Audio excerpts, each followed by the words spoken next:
രാജാതി രാജൻ, വീരാതി വീരൻ, മൂർഖാതി ചേരൻ, ചേരാതി മൂർഖൻ. നിർത്തണേ, എന്തോ നാളെ ഇത് രാജാവ് എന്താ പാമ്പ് കൊടുത്ത കാരണോ? അതല്ല മന്ത്രി, രാജാവിന്റെ ഡെഡ് ബോഡി കൊണ്ടുവരുമ്പോൾ രാജാവിനെ പൊക്കി വേണ്ടേ പറയാൻ. അതെന്താ രാജാവ് ചത്തോ? രാജാവ് ചത്തെന്ന് പറയരുത്, പിന്നെ രാജാവ് നാട് നിരങ്ങി എന്ന് വേണം പറയാൻ, അല്ല നാട് നീങ്ങി എന്ന് വേണം പറയാൻ.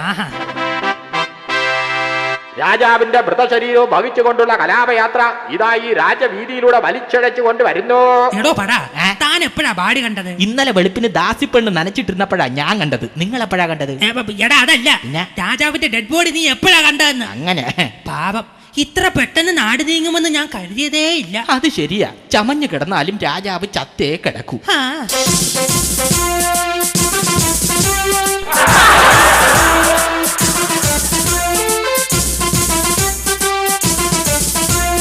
നിർത്തണ തറയിൽ ആരടാ നമ്മ ഇതിന്റെ മണ്ടയിലെടുത്ത് വെച്ചത്? ഇറക്കടാ എന്നെ ഇവിടെ. ആരടാ ഈ പുതിയ രണ്ട് ഭടന്മാർ? അയ്യോ, അത് നമ്മുടെ പുതിയ അപ്രന്റീസ് ഭടന്മാരാണ് രാജൻ. അല്ല, അങ്ങ് മരിച്ചെന്ന് പറഞ്ഞിട്ട് പാടിപ്പിക്കാടാ. ആരടാ നമ്മെ കുറിച്ച് ഇങ്ങനെയുള്ള അസംബന്ധങ്ങൾ പറഞ്ഞുണ്ടാക്കിയത്? അല്ല രാജൻ, ആക്ച്വലി ഇന്നലെ എന്താണ് സംഭവിച്ചത്? ഇന്നലെ സംഭവിച്ചത് നാം മൂത്രമൊഴിക്കാനായി പുറത്തേക്കൊന്ന് ഇറങ്ങിയത് മാത്രമുണ്ട് ഓർമ്മ. രണ്ട് ക്രൂര മൃഗങ്ങൾ നമ്മുടെ മുമ്പിലേക്ക് ചാടി വീണു. വല്ല സിംഹവും പുലിയുമായിരിക്കും. ഓടെ അവിടെ നിന്ന് രണ്ടെണ്ണായും ഒരു കുരുവി. അയ്യേ, വല്ലാത്ത ക്ഷീണം. അങ്ങനെ ന്യൂൻഫോയ്ക്ക് പോയി കാണുമല്ലേ? അതിന്റെ അല്ലടോ, നായാട്ടിന് പോയേണ്ടതാ. വല്ലയിടത്ത് കിടക്കുന്ന നായെ പിടിച്ച് അങ്ങനത്തിന് ആട്ടാൻ പോകുന്നത്? ഈടോ, തലയ്ക്ക് പിടിക്കാൻ വല്ലതും ഇരിപ്പുണ്ടോ? മൂത്രമുണ്ട്. മൂത്രമോ? മൂത്രമല്ലേ, മൂത്ര നല്ല റമ്മുണ്ടെന്ന്. അങ്ങനെ ആരവിടെ? ഉത്തരവ് രാജൻ. എടോ, പാലുണ്ടെങ്കിൽ താൻ പോയി രണ്ട് കവറിങ് വാങ്ങിച്ചോണ്ട് വാ. ശരി രാജൻ. രാജൻ, എന്തോ അങ്ങേ മോൻ കാണിക്കാൻ ആരോ വന്ന് നിൽക്കുന്നു. അയ്യോ, ഇന്ന് ചൊവ്വാഴ്ച കട അവധിയല്ലേ, നാളെ രാവിലെ വരാൻ പറ. ഇതാ രാജൻ കവറ്. വൃത്തിവിട്ടവരെ, തന്നോട് പാലല്ലേടോ വാങ്ങാൻ പറഞ്ഞത്? അങ്ങല്ലേ പറഞ്ഞത്, പാലുണ്ടെങ്കിൽ രണ്ട് കവറിഞ്ഞ് മേടിച്ചോണ്ട് വരാൻ. ശവനെ കൊണ്ട് രാജൻ, ആരോ മിസ് അടിച്ചു. അയ്യോ, തന്നെ ആരടാ മിസ് അടിച്ച? നീയാണോ? എന്റെ പൊന്നു രാജൻ, അതല്ല, പിന്നെ ഈ ഫോണിൽ ആരോ മിസ് കോൾ അടിച്ചെന്ന്. ഓ അങ്ങനെ. ഇടോ, താനൊരു സന്തോഷ വാർത്ത അറിഞ്ഞോ? ഈ വരുന്ന ഫെബ്രുവരിയിൽ നമ്മുടെ ജന്മദിനമാ. ഒരു രാജ്യം ഭരിക്കുന്ന രാജാവ് പിറന്ന മാസത്തിന് പറഞ്ഞത് കേട്ടില്ലേ, ഫെബ്രുവരി എന്ന്. പിന്നെ മന്ത്രി തന്നെ ഒന്ന് പറയടോ. മാർച്ചിലല്ലേ അങ്ങയുടെ പിറന്നാൾ? ആട്ടെ, അന്ന് അങ്ങക്ക് എത്ര വയസ്സ് തികയും? അന്ന് നമുക്ക് 60 വയസ്സ് തികയും. അപ്പൊ അങ്ങയുടെ ഷഷ്ടി പൂർത്തിയായല്ലേ? എന്നാ കൊണ്ട് വൈകിട്ട് നോക്കാം. എന്തോന്ന്? അല്ല, ഷഷ്ടി പൂർത്തിയായെന്നല്ലേ താൻ പറഞ്ഞത്? എന്റെ പൊന്നു രാജൻ, 60 വയസ്സ് തികയുന്നതിന് ഷഷ്ടി പൂർത്തി എന്നാ പറയുന്നത്. അപ്പോൾ 60 വയസ്സിന് മുകളിലോട്ടാണെങ്കിൽ ഷട്ടി കീറി എന്ന് പറയും. എടോ, കൊട്ടാരത്തിന് മുകളിൽ ഉണങ്ങാനിട്ടിരുന്ന ആ കുരുമുളകൊക്കെ പറക്കിയോ? പറക്കി തമ്പുരാനെ. പറക്കി തമ്പുരാനോ? കാപറക്കി തമ്പുരാനെ. എന്താ കാപറക്കി തമ്പുരാനെന്നോ? എന്റെ പൊന്നു രാജൻ, കുരുമുളക് കാപറക്കി തമ്പുരാനെ എന്ന്. അങ്ങനെ. പിന്നെ രാജൻ, ഈ കുരുമുളകെല്ലാം പറക്കി മാർക്കറ്റിൽ ചെന്നപ്പോഴാ അറിഞ്ഞത് മാർക്കറ്റ് ഇടിഞ്ഞെന്ന്. മാർക്കറ്റ് ഇടിഞ്ഞിട്ട് ആർക്കെങ്കിലും എന്തെങ്കിലും പറ്റിയോടോ? എന്റെ പൊന്നു രാജൻ, കുരുമുളകിന്റെ മാർക്കറ്റ് വില ഇടിഞ്ഞെന്നാ ഞാൻ പറഞ്ഞത്. അങ്ങനെ. രാജൻ, രാജൻ. എന്തോ എന്തോ എന്തിനാടോ താൻ ഇങ്ങനെ കിടന്ന് വലിച്ചു കീറുന്നത്? രാജൻ, എനിക്ക് നീതി വേണം. ആരെവിടെ? ഇവരെ ഖജനാവിൽ നിന്നും 2.5 കിലോ നീതി വാരിക്കൊടുക്കൂ. വളരെ ഉപകാരം. അതല്ല രാജൻ, ഈ മന്ത്രിയുടെയും ഭാര്യയുടെയും വഴക്കും ബഹളവും കാരണം എന്റെ കുട്ടികൾക്ക് പഠിക്കാൻ കഴിയുന്നില്ല രാജൻ. അങ്ങ് എന്തെങ്കിലും ഒരു മാർഗം കണ്ടേ പറ്റൂ. എടോ മന്ത്രി, ഇയാൾ പറയുന്നത് ശരിയാണോ? അത് പിന്നെ ശരിയാ. നിശബ്ദമായ ഒരു അന്തരീക്ഷം കിട്ടിയാലേ കൊച്ചു കുട്ടികൾക്ക് പഠിക്കാൻ കഴിയൂ. അതുകൊണ്ട് ഇനി മുതൽ മന്ത്രിയുടെ ഭാഗത്തു നിന്നും അങ്ങനെ ഒന്നും ഉണ്ടാവില്ല. ആട്ടെ, തന്റെ കുട്ടികൾ എന്താ പഠിക്കുന്നത്? അവർ ചെണ്ടയടിക്കാനാ പഠിക്കുന്നത്. ഇറങ്ങി പോടാ വെളിയിൽ. അയ്യോ, ഇതൊക്കെ കാണുമ്പോൾ നമ്മുടെ മനസ്സാകെ ആസ്പെറ്റോസാണ്. കഷ്ടം. ഇതിൽ നിന്നും അല്പം സന്തോഷം ലഭിക്കാൻ ആ കൊട്ടാര നർത്തകിമാരോട് വന്നായിട്ട് ഞാനാ പറയൂ. അയ്യോ, അപ്പൊ രാജാവ് കാര്യമൊന്നും അറിഞ്ഞില്ലേ? എന്തോ നാടോ? എല്ലാ നർത്തകിമാരും പ്രസവാവധിക്ക് നാട്ടിൽ പോയിരിക്കുകയാണ്. ഇനി മേലാൽ ഇത് ആവർത്തിക്കരുതെന്ന് അവരോട് പറഞ്ഞേര്. ഇത് തന്നെ അവര് രാജാവിനോടും പറയാൻ പറഞ്ഞത്. ഇനി ഇപ്പോൾ നാം എന്ത് ചെയ്യുമോ? ഒരു വഴിയുണ്ട് രാജൻ. എന്താണ്? സ്കൂൾ യുവജനോത്സവത്തിൽ നാടോട് നൃത്തത്തിന് 1ാം സമ്മാനം കിട്ടിയ ചിഞ്ചുപോൾ പുറത്ത് കാത്തു നിൽക്കുന്നു. ആണോ? കയറ്റി വിടട്ടെ? അയ്യോ, കേറി വരാൻ പറയടാ.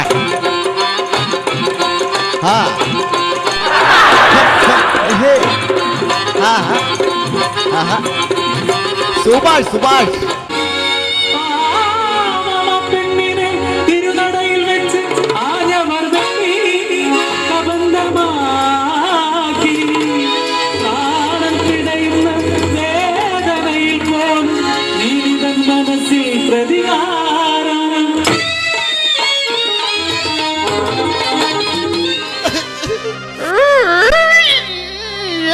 ഇത് എന്നെ കരയിപ്പിക്കാനായിട്ടാണ് നീ അവളെ കയറ്റി വിട്ടത്? ആരടി നിന്നെ കൂതറ ഡാൻസ് ഓടിപ്പിച്ചത്? രാധാകൃഷ്ണൻ മാഷ്. രാധാകൃഷ്ണൻ മാഷ? ആരടി അവൻ? ഓമനപ്പുഴ കടപ്പുറത്തിന്റെ ഓമനയാ.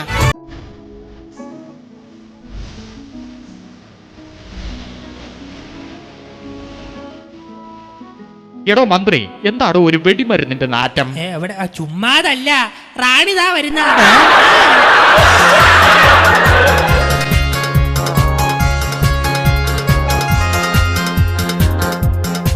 അല്ല, ഇതാരി കൊട്ടാരം മന്ത്രിയോ? അതെ. ആ, മന്ത്രിക്ക് എന്താ ഇവിടെ വേറെ ജോലിയൊന്നും ഇല്ലേ? അങ്ങനെ പ്രത്യേകിച്ച് ഒരു ജോലിയും ഇല്ല. എന്നാലും ഇങ്ങ് അടുത്ത് വാ. അയ്യോ, രാജാവ് നിക്കണ്, എന്തിനാ എന്തോ. ആ കയ്യിന്ന് നീട്ടിക്കേ. ദാ നീട്ടി. അയ്യേ, പോയി കളഞ്ഞിട്ട് വാ. അങ്ങനെ നീ ഒരു ജോലി ഇല്ലാതെ ഇവിടെ നിൽക്കണ്ട.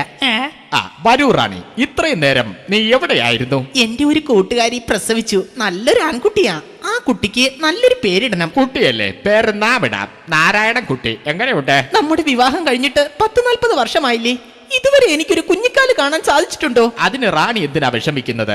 ആ അങ്കൻവാടി വിടുമ്പോൾ അതിന്റെ മുമ്പോട്ട് ചെന്ന് നിന്നാ മതി. ഒരുപാട് കുഞ്ഞിക്കാലുകൾ കാണാം. സാറന്മാര് പോകുമ്പോൾ വലിയ പെരുങ്കാലും കാണാം. രാജൻ, നമ്മുടെ ഈ സ്വത്തുക്കൾക്കെല്ലാം ഒരു അവകാശം ഇല്ലെങ്കിൽ അങ്ങയുടെ ഈ സിംഹാസനം ആരാ അലങ്കരിക്കുന്നത്? അത് വല്ല ഡെക്കറേഷൻ പണിക്കാരെ ഏൽപ്പിച്ചാ പോരെ, അവര് വേഷവന്ന് അലങ്കരിച്ചിട്ടിട്ട് പോകും. ഞാൻ പ്രസവിക്കുന്നത് കാണാൻ അങ്ങേക്ക് ആഗ്രഹമില്ലല്ലേ? ആഗ്രഹമുണ്ട് റാണി, പക്ഷെ പ്രസവിക്കുന്നത് കാണാൻ ഡോക്ടർമാരാരെയും സമ്മതിക്കില്ല. ഇങ്ങനെ പോയാൽ രാജ്യം നശിക്കും. എങ്കിൽ പിന്നെന്താ, അല്പം ചരിഞ്ഞു പോകാം. എന്ത് പറഞ്ഞാലും തർക്കുത്തരമേ പറയൂ. അതെ, നാം തറയ്ക്കുത്തരമേ പറയാറുള്ളൂ. റാണിക്കറിയില്ലേ, നമ്മുടെ ഈ വാർദ്ധക്യന്മാരെ യൗവനം വീണ്ടെടുത്താലേ നമുക്കൊരു കുഞ്ഞു ജനിക്കുകയുള്ളൂ. എന്തെങ്കിലും ഒരു ഉപായം ആരായാമെന്ന് വെച്ചാൽ ആ എറണംകെട്ട രാജഗുരുവിനെ കാണുന്നുമില്ല. അയ്യോ രാജൻ, ആ രാജഗുരുവിനെ അങ്ങനെയൊക്കെ പറയാമോ? ഒന്നുമില്ലെങ്കിലും അദ്ദേഹം നമ്മുടെ രാജഗുരുവല്ലേ, ഒരു ബഹുമാനമൊക്കെ കൊടുക്കണ്ടേ? എന്നാലും ആ പന്നിക്ക് തുറന്ന രാജഗുരുവിനെ കണ്ടില്ലല്ലോ. പറഞ്ഞു തീർന്ന് നാക്കെടുത്ത് വായിലിട്ട് കണ്ണ് തള്ളിയില്ല. ദാ വരുന്നു ആ എറണംകെട്ട രാജഗുരു.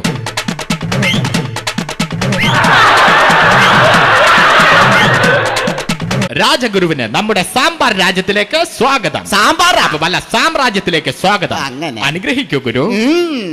നന്നായി വരട്ടെ. ആ. ഞാനും എന്റെ കുടുംബവും.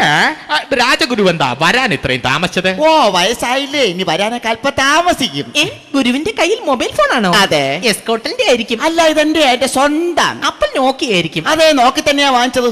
ഓ, ഇത്രയും നേരം നടന്നതുകൊണ്ട് വല്ലാത്ത ക്ഷീണം. ആണോ? ഇനി ഉച്ചയ്ക്ക് ഉണ്ടേ മറ്റൊന്ന് ഉറങ്ങണം. ഉണ്ടേ മച്ച് കിടക്കാതെ തലേണെ മച്ച് കിടക്കുന്നതല്ലേ ഗുരു നല്ലത്? എന്താടാ നീ ആക്കലാടാ നീ? വിളിപ്പിച്ച കാര്യം പറ. ഗുരുവിന് അറിയാമല്ലോ. എടി, നീ പറയാതെ ഞാൻ എങ്ങനെയായിട്ട് അറിയുന്നു? നീ ഇത് എന്തോന്നട്ടെ സംസാരിക്കുന്നത്? നീ ഉള്ള കാര്യം പറ. ഞാൻ പറയട്ടെ, നമ്മുടെ കാലം കഴിഞ്ഞാൽ നമ്മുടെ രാജ്യം ഭരിക്കാൻ ഒരു അവകാശമില്ല. സത്യം. അതിനൊരു പോംവഴി അങ്ങ് തന്നെ പറഞ്ഞു തരണം. പ്രജകളുടെ നോട്ടം എന്നിലാണ്. അതെ, പ്രജകൾ അങ്ങേ നോട്ടമിട്ട് വച്ചിരിക്കുക. വാക്കല്ലാതെ ചെന്ന് കയറി കൊടുക്കരുത്. നാം ഒന്ന് ഗണിച്ചു നോക്കട്ടെ.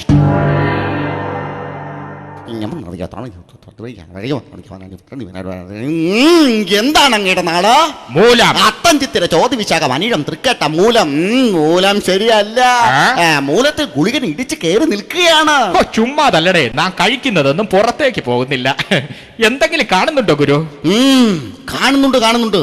പക്ഷേ ഒന്നും വ്യക്തമല്ല. കൊട്ടാരത്തിൽ ജിന്നുണ്ട്. നീ ചുമ്മാ ഇരുന്നാണ്. ജിന്നൊന്നുമില്ല. ഒരു ഹണിബീര ക്വാർട്ടർ കാണും. എടാ ഉവേ, ജാതക പ്രകാരം അങ്ങയുടെ സമയം ശുക്രനാണ്. ആണോ? പക്ഷേ സ്വഭാവം വെച്ച് നോക്കുമ്പോൾ പ്ലൂട്ടോയാണ്. അങ്ങ് എന്തെങ്കിലും ഒരു മാർഗം പറഞ്ഞു തന്നേ പറ്റൂ. അങ്ങ് ദൂരെയുള്ള കുണ്ടവൻ മലയിൽ ഒരു മഹർഷിയും മുനികുമാരനും വസിക്കുന്നുണ്ട്. ആണോ? അവരുടെ ആശ്രമത്തിൽ വാർദ്ധക്യം മാറ്റി യൗവനം വീണ്ടെടുക്കാനുള്ള അത്ഭുത സിദ്ധ പച്ചയിലയുണ്ട്.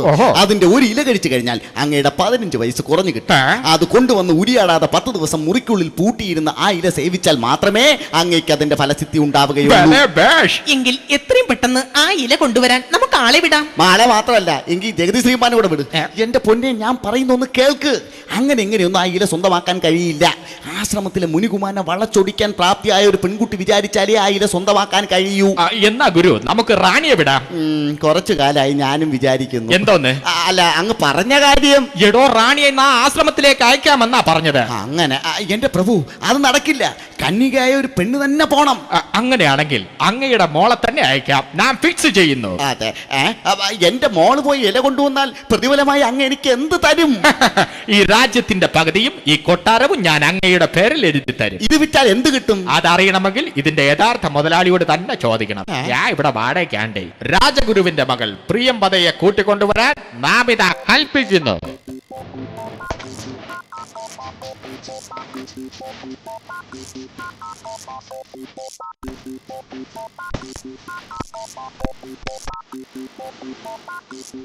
അങ്ങേക്ക് ഈ ഉള്ള വളകളുടെ കൂപ്പ് കൈവളകൾ നിന്റെ കോപ്പിലെ കൈവളകൾ. കുമാരി, നീ ഇത്രയും സമയം എവിടെയായിരുന്നു? ഞാൻ അപ്പുറത്തെ വീട്ടിലിരുന്ന് കൊഞ്ചുമായിരുന്നു. എന്തിനാ പെണ്ണെ വല്ലവന്റെ വീട്ടിലേക്ക് കൊഞ്ചു വാരാൻ പോകുന്നത്? നിനക്ക് നിന്റെ വീട്ടിലെ കൊഞ്ചു വാരിക്കൂടെ? ആ മോളെ, നീ കുണ്ടവൻ മലയിൽ പോയി മുനികുമാരനെ വളച്ചൊടിച്ച് വാർദ്ധക്യം മാറി യൗവനം വീണ്ടെടുക്കാനുള്ള പച്ചില സ്വന്തമാക്കണം. അങ്ങയുടെ ആഗ്രഹം പോലെ. Thank you. ഇന്നേക്ക് 3-ാം നാൾ, അല്ലെങ്കിൽ മറ്റൊന്നാം നാൾ, ആഹാ. അല്ലെങ്കിൽ അതിന്റെ പിറ്റെന്ന നാൾ ശോ. ഞാനിത് സാധിക്കും. നല്ല അക്ഷരസ്ഫുടത. നീ എന്റെ മകള് തന്നെ. ശരി, നിനക്ക് നമ്മുടെ എല്ലാവിധ അർശസ്സും അനുഗ്രഹവും ഉണ്ടായിരിക്കും. പോയി വരും.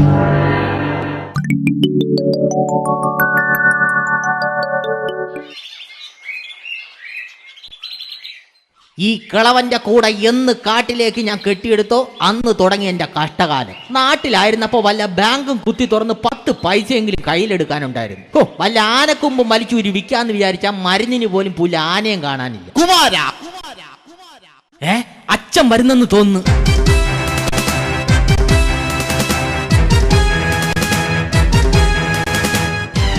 കുമാര, ഞാൻ എക്കോയിട്ട് വിളിച്ചിട്ട് നീ എന്താ വിളി കേൾക്കാത്തതാ? ഞാൻ വിചാരിച്ചു ഏതാ പട്ടി കിടന്ന് ഓരിയിടായിരിക്കും. അത് ശരി. നാം ഇന്ന് തന്ന ഹോംവർക്ക് എല്ലാം ചെയ്തോ? ചെയ്തച്ചാ. എന്നാൽ 1, 2 എന്ന് 100 വരെ എണ്ണാണ് ആ പാട്ടി. ശരി, 1 2 1 2 1 2 1 2. എന്തോ തടയതാ? അല്ല, അച്ഛനല്ലേ പറഞ്ഞത് 1 2 എന്ന് 100 വരെ എണ്ണാൻ. സിന്ധു നദിയുടെ സംസ്കാരം എന്നാൽ എന്താ? സിന്ധു എന്ന പെൺകുട്ടി നദിയിൽ എന്നും കുളിക്കാൻ ചെന്നപ്പോൾ അവിടെയുള്ള കുറെ കാവറക്കി പൈലുകൾ ഒളിച്ചിരുന്ന് അവരുടെ തീ പിടിച്ചു. അവരുടെ സംസ്കാരമാണ് സിന്ധു നദീതട സംസ്കാരം. എങ്ങനെ ഉണ്ട്? കൊള്ളാം, നന്നായി. ഇംഗ്ലീഷിൽ ഹൗ എന്ന വാക്ക് നമ്മൾ ഉപയോഗിക്കുന്നത് എപ്പോൾ? നമ്മൾ അവിച്ച ചക്കക്കുരു ചൂടോടെ എടുത്ത് വായിൽ വയ്ക്കുമ്പോൾ അറിയാതെ പറഞ്ഞു പോകും. ഇങ്ങനെയാണെങ്കിൽ നീ നേരെ ചൊവ്വ പോവില്ല. ഞാൻ നേരെ ചൊവ്വയിലേക്ക് പോകുന്നില്ല, ബുധനിൽ ഇറങ്ങിയിട്ടേ പോകുന്നുള്ളൂ. ശരി, നീ ഇവിടെ ഇരുന്ന് നല്ലവണ്ണം ധ്യാനിക്ക. ഞാൻ ആ പാറപ്പുറത്ത് പോയി നല്ലവണ്ണം വന്നതോ എടാ തൂമ്പ എടുത്ത് കിളച്ചിട്ട് വരാന്ന് പറയാൻ സമ്മതിക്കില്ല. എവരൊന്നും നന്നാവത്തില്ല, കോണം പിടിക്കുന്നു. ഇതാണോ രാജാവ് പറഞ്ഞ മുനികുമാരന്റെ ആശ്രമം? ആ നിൽക്കുന്നതായിരിക്കും പിതാമകൻ പറഞ്ഞ മുനികുമാരൻ. തപസ് ചെയ്യുകയാണെന്ന് തോന്നുന്നു. ഈ തപസ് ഇളക്കിയിട്ട് തന്നെ ബാക്കി കാര്യം.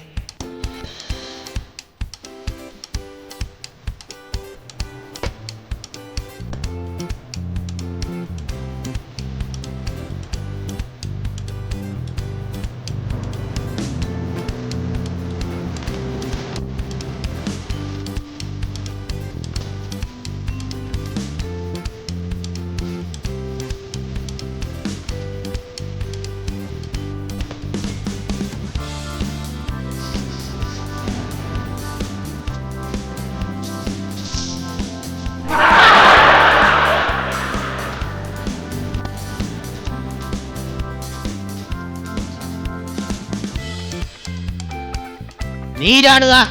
പല ആരാണ് നീ? ഞാൻ അയൽരാജ്യത്ത് നിന്നും പശുവിനെ മേയ്ക്കാൻ വന്ന ഒരു കുമാരിയാ. എന്താ കുട്ടിയുടെ പേര്? എന്റെ പേര് പ്രിയമത എന്നാ. ആട്ടെ, എന്താ കുട്ടിയുടെ അമ്മയുടെ പേര്? പെറ്റിനിറ്റോ. കിളവി ഇതുവരെ പെറ്റെനീറ്റില്ലല്ലേ? എന്റെ അമ്മയുടെ പേരാ ഞാൻ പറഞ്ഞത്. അങ്ങനെ. ആട്ടെ, നീ യാതൊരു പഠിച്ചിട്ടുണ്ട്? +2 പോകണമെന്ന് കരുതിയതാ. എന്നിട്ട് നീ പോയില്ലേ? അവിടെ ചെന്നിട്ട് അറിഞ്ഞത് എന്തോന്ന്? 10ാം ക്ലാസ് ജയിക്കണമെന്ന്. അപ്പൊ നീ 10ാം ക്ലാസ് ജയിച്ചില്ലല്ലേ? 8ഉം 9ഉം പിന്നെ നിന്റെ അച്ഛൻ വന്നിട്ട് എഴുതും. ആട്ടെ, വീട്ടിലിരിക്കുമ്പോൾ സമയം പോകാൻ കുമാരി എന്താ ചെയ്യുന്നത്? ഞാൻ അപ്പുറത്തെ വീട്ടിൽ നെല്ലിക്ക പറക്കാൻ പോകും. അപ്പൊ എന്റെ ഊഹം ശരിയായിരുന്നു. എന്ത്? നീ ഒരു കാവറക്കിയാണ്. ശോ, കുമാരന്റെ ശരീരം കണ്ടാലേ അറിയാം. ദിവസവും വ്യായാമം ചെയ്യാറുണ്ടല്ലേ? പിന്നല്ലേ, ദിവസവും രാവിലെ ഞാൻ 5 കിലോമീറ്റർ ഓടും. ആഹാ, ഞാൻ 10 കിലോമീറ്റർ ഓടും. അത് നിന്നെ കണ്ടാലേ അറിയാം. എന്ത്? നീ കുറെ ഓടിയതാണ്. അതെ, ഞങ്ങളുടെ കൊട്ടാരത്തിൽ വന്നാൽ എന്തെല്ലാം കാഴ്ചകൾ കാണാമെന്ന് അറിയാമോ? എന്തൊക്കെ കാണാം? കൊട്ടാരത്തിന് പിറകിലൂടെയാ സിന്ധു, ഗംഗ, യമുന ഇവയൊക്കെ ഒഴുകുന്നത്. വാ, പിന്നെ ഇതാണ് വലിയ കാര്യം.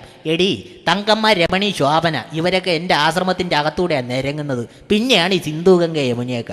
എന്നെ കണ്ടപ്പോൾ മുതൽ എന്തിഷ്ടമായിരുന്നു നിനക്കെന്നെ എന്തോന്ന്? കൈവിട്ടു പോയി. ബാക്കി പറ. നെഞ്ചിലെഞ്ചി രോമമില്ലാത്തവൻ വഞ്ചകൻ എന്ന പ്രമാണം. അങ്ങനെയാണെങ്കിൽ ഈ ലോകത്തുള്ള പെണ്ണുങ്ങളൊക്കെ വഞ്ചകിമാരായിരിക്കുമല്ലോ. ഞാൻ അങ്ങേ വിവാഹം കഴിച്ചാൽ ഞാൻ ചോദിക്കുന്നത് എന്തും തരുമോ? നിനക്ക് വേണ്ടി ഞാൻ എന്തും ചെയ്യും. അങ്ങനെയാണെങ്കിൽ ഞങ്ങളുടെ കൊട്ടാരത്തിലെ മഹാരാജാവിന് വാർദ്ധക്യം ബാധിച്ചിരിക്കുകയാണ്. കഷ്ടം. അദ്ദേഹത്തിന് വാർദ്ധക്യം മാറി യൗവനം കിട്ടുന്നതിനായി അങ്ങയുടെ ആശ്രമത്തിലെ ആ അത്ഭുത സിദ്ധിയുള്ള പച്ചിലകൾ എനിക്ക് തരുമോ? പച്ചയിക്കില് തരാം. ഈക്കില? അതുപോലെ പച്ചിലകൾ ഞാൻ തരാം. പക്ഷേ നീ എന്നെ പറ്റിക്കരുത്. ഒരിക്കലുമില്ല. ഞാൻ അങ്ങനെ ചെയ്യാതിരിക്കുമോ? പ്രിയമ്പതേ, വരവേൽക്കുമോ എൻ രാജകുമാരി, വരവേൽക്കുമോ എൻ രാജകുമാരി, നിന്നിൽ നിന്നും ശരറാന്തലുമായി ചന്ദനമുകിലുകൾ ഉറന്നിടും ചന്ദിനിവാതിൽ ഞാൻ നറുപുഞ്ചിരി മഴനനയും മനസ്സുമായി നോക്കിയിരിക്കുന്നു. ഒരു കാറ്റിൽ നേരിയ കാൽപ്പെരുമാറ്റം കേട്ടുണരൂ പെണ്ണേ, എന്റെ പ്രണയലോലയാ പൊന്നേ, കേട്ടുണരൂ പെണ്ണേ, എന്റെ പ്രണയലോലയാ പൊന്നേ. നിക്കറവിടെ. നിക്കറ. അല്ല നിക്കടാ അവിടെ. നിങ്ങൾ തമ്മിൽ എന്താണ്? ഞങ്ങൾ അടുപ്പിലാണ്. ഓഹോ, അപ്പൊ നിന്റെ നെഞ്ചത്താണല്ലേ കഞ്ഞിവയ്പും കുടിയും. അയ്യോ അതല്ലച്ചാ, ഞങ്ങൾ അടുപ്പത്തിലാണെന്ന്. ഒക്കത്തില്ല. ആരുടെ ഒക്കത്ത് എന്തോന്നില്ലെന്ന്. എവന്റെ ഒരു കാര്യം, എടാ എവളെ വിവാഹം കഴിക്കാൻ നിന്നെ ഞാൻ അനുവദിക്കില്ല എന്നാ. അച്ഛൻ വന്നാണ്. അച്ഛൻ വെറുതെ ഇതിന്റെ ഇടയിൽ കയറി ഓടലാക്കരുത്. ഓടലക്കല്ല. അല്ല ഉടക്കരുതെന്ന്. ഈ പെണ്ണിനെ കെട്ടിയാൽ നമുക്ക് കോടിക്കണക്കിന് ആസ്തിയുള്ള പെണ്ണാണിത്. ഇത് നിസ്സാരപ്പെട്ട പെണ്ണല്ല. നമ്മൾ കുറെ നാളായില്ലേച്ചാ ഇവിടെ കിടന്ന് കാട്ടിയമ്പും കാച്ചിലൊക്കെ വ്യാപിച്ച് തിന്നാൻ തുടങ്ങിയിട്ട്. ഇവളെ ഞാൻ കെട്ടിയാൽ നമുക്ക് കൊട്ടാരത്തിൽ പോയി അടിച്ച് ജീവിക്കാം. അടിച്ചു ജീവിക്കാനാ? അല്ല, അടിച്ച് പൊളിച്ച് ജീവിക്കാൻ. അത്രയ്ക്ക് കാശുകാരിയാണേ. പിന്നല്ലേ, കണ്ടില്ലേ, നല്ല പത്രാസുള്ള പെണ്ണല്ലേ. അവള് പറയണൊക്കെ ശരി തന്നെ. പിന്നല്ലാതെ അച്ഛൻ ഒരു കാര്യം ചെയ്താൽ മതി. അവളെ മുമ്പ് വന്ന് എന്നെ അങ്ങ് അനുവദിച്ചാ മതി. എന്നാൽ എത്രയും പെട്ടെന്ന് ഇവളുമായി പോകൂ. ബസ് സ്റ്റോപ്പിലാക്കണ്ട, ഞങ്ങള് നടന്നു പോയിക്കോളാം.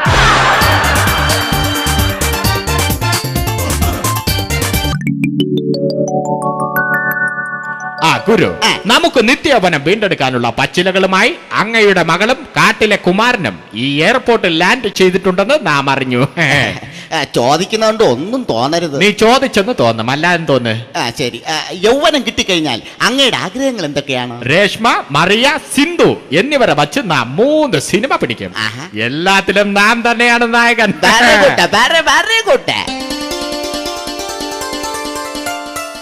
ഇതാ രാജൻ, അങ്ങയ്ക്ക് വേണ്ടി കൊണ്ടുവന്ന ആ പച്ചിലകൾ. അപ്പൊ ഇങ്ങ് തരൂ കുമാരി. രാജൻ, ഇത് 5 ഇലകളുണ്ട്. ഓരോ ഇല കഴിക്കുമ്പോഴും അങ്ങയുടെ പ്രായം 15 വയസ്സ് കുറഞ്ഞു കിട്ടും. ഭലേ ബേഷ്, അടിപൊളി. അയ്യോ കൊള്ളാം. പക്ഷെ ഒരു കാര്യമുണ്ട്, 10 ദിവസം പുറംലോകം പോലും കാണാതെ അങ്ങ് വ്രതം അനുഷ്ഠിച്ചു വേണം ഇത് കഴിക്കാൻ. എന്ത് വേണമെങ്കിലും നാം ചെയ്യാമടോ. നമ്മുടെ പ്രായം ഒന്ന് കുറഞ്ഞു കിട്ടിയാൽ മതി. എല്ലാം ശുഭമായി അവസാനിക്കുമ്പോൾ ഞങ്ങളുടെ വിവാഹം കൂടി നടത്തി തരണം. അതും നാം ഏറ്റു. എന്താ ഗുരുവിന് വല്ല എതിർപ്പുമുണ്ടോ?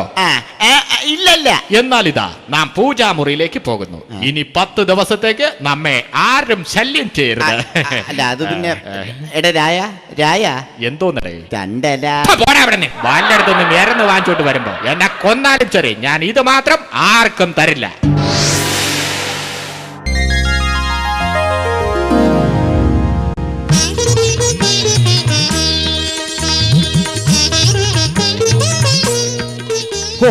ഇന്നാണ് നമ്മുടെ രാജാവ് നിത്യയൗവനം പൂണ്ട് പുറത്തു വരുന്ന ദിവസം. അത് കാണാൻ കൊതിയാകുന്നു എന്റെ പൊന്നേ. ഗുരു, ഞങ്ങൾ കൊണ്ടുവന്ന ആ ഇലകൾ കഴിച്ച യുവാവായി പുറത്തു വരുന്ന രാജാവിനെ കാണാൻ പ്രജകൾ പുറത്തു വന്ന് കാത്തു നിൽക്കുന്നു. കാത്തു നിൽക്കട്ടെ കുമാര, കാത്തു നിൽക്കട്ടെ. ഇന്നല്ലേ അവർക്ക് കാത്തു നിൽക്കാൻ പറ്റൂ. എനിക്കും രാജാവിനെ കാണാൻ കൊതിയാകുന്നു. പൂജാമുറി തുറക്കട്ടെ ഗുരു. ഇനി എന്തിനു താമസിക്കണം? തുറക്കൂറാണി വേഗം. എവിടെ പെമ്പിള്ളരൊക്കെ വല്ല പറ്റുമോ? ഇനി വഴി നടക്കാൻ പറ്റുമോ? ഇത് വല്ല കാര്യമുണ്ട്. ഇത് ചെറുക്കൻ കൊച്ചായത് മനസ്സിലായി. ഇതിപ്പോ പറഞ്ഞു വരുമ്പോ രാജാവ് ചെറുപ്പമായി. രാജാവിനെ വിളിക്കാൻ പോയ റാണി എന്താ ഈ കൈക്കുഞ്ഞുമായിട്ട്? രാജനെവിടെ? ഇതാ ഗുരു, നമ്മുടെ രാജൻ.